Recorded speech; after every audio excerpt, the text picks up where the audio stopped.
Ex-fiancée wants to catch up after he left me at the altar. How do I proceed? Well, exactly what the title states. My ex-fiancé Derek 32M disappeared the morning of our wedding 2 years ago, evading all attempts to reach him from myself 29F and his family. It was devastating, absolutely soul-crushing. The event turned into a party to distract from the pain of the unknown. Afterwards I returned to our apartment and slept on the bathroom floor in my wedding dress. It was quite the ugly sight, to be honest. His mother ended up coming to the apartment when she informed me tearfully that Derek had run off with an ex of his. They had apparently reconnected a week prior to wedding, and he just couldn't go through with it, opting instead to rekindle his relationship with his ex. His family was horrified. I didn't hear from him until 3 months after he left. He called me, apologized, and then revealed that his ex had been hiding his child from him that he just found out about. He wanted to be with them. That's pretty much all that was said. I didn't say much. Actually, I think I only said hello. The whole situation left me numb. I just didn't care anymore.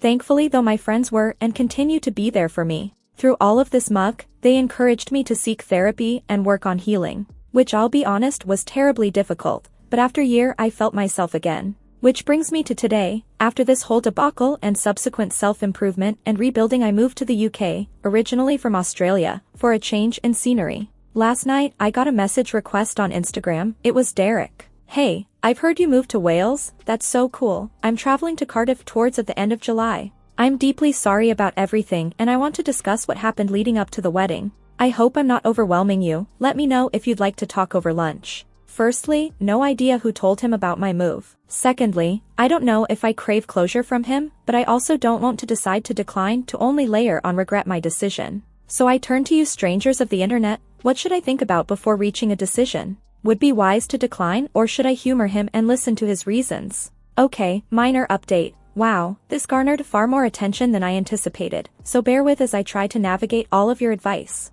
Although the general consensus is quite clear, I have learned that an old mutual friend of ours revealed where I moved, and evidently he's been stressing that he needs to tell me something. For the time being, I have decided to simply ignore his message and work through any emerging feelings with my therapist. Thanks. Update. 10 days later. Hello everyone, I did update in my original post, but I've decided to repost it here. So as I mentioned previously, I decided to not respond to his message. A day after, however, I received another message from him, which I won't write out in its entirety. To sum it up for you all though, he apologized for how disingenuous his initial message was, and explained why he had reached out to me. Essentially, he wanted to discuss that final week before our wedding and the events that led up to him dipping out. Now I will refrain from entirely delving into my exes and my past, but my ex-fiancé was diagnosed with PTSD with avoidant attributions from past experiences. His diagnosis did provide quite a bit of clarity looking back our relationship and his past behavior, so I truly feel for him in his journey of self-healing.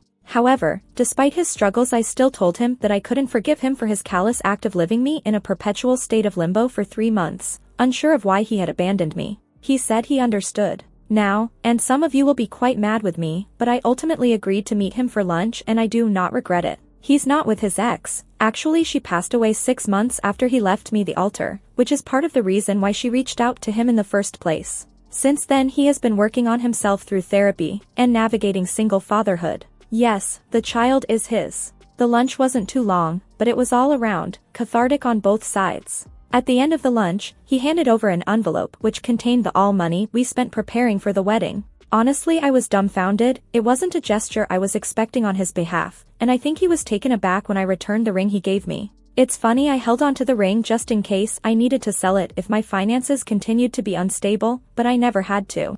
Ironic that in the end I did receive money whilst seemingly trading that ring. He looks better, and not to toot my horn, but I feel I do as well. Now that chapter has concluded and I no longer feel rage or remorse, I feel free. I feared that I might have still harbored feelings for him, but I have since found that I loved him for the man he was in that moment when we were together, and though we're now apart, I'm okay with looking back and acknowledging the love I had for him. I've closed that chapter now, with him, with the woman I was with him. Thank you all so much. Any advice on what I should spend the money on?